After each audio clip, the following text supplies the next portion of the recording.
বিদেশি কোচ, লীগ সহ বিভিন্ন এজেন্ডা নিয়ে বাফুফের কার্যনির্বাহী কমিটির ম্যারাথন সভা। ৩.৫ ঘন্টার বৈঠক শেষে গণমাধ্যমের সাথে কথা বলেন মিডিয়া কমিটির চেয়ারম্যান আমিরুল ইসলাম বাবু। ফুটবল রেফারি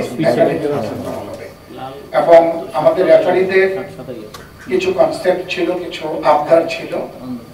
সেই আবদারের পরিপ্রেক্ষিতে তাদের সাথে আলাপ আলোচনার সাপেক্ষে তাদের ফিটা বাড়ানো হয়েছে।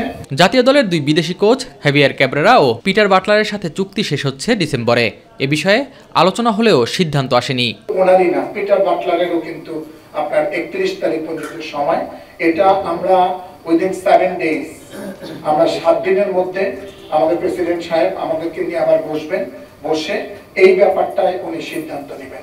বৈঠকে বড় সিদ্ধান্ত নেওয়া হয় জেলা ফুটবল অ্যাসোসিয়েশনের বিষয়ে। অনিয়মের কারণে 29টি কমিটি ভেঙে দেওয়ার কথা জানান বাফুফের এই কর্মকর্তা।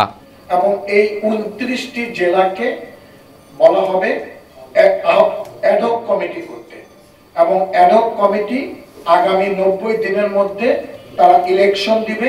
ইলেকশন দিয়ে তারা নতুন কমিটি, আমার পুনরায় নতুন কমিটি 35টা তারা পুঙ্খানুরূপে দেখেছে।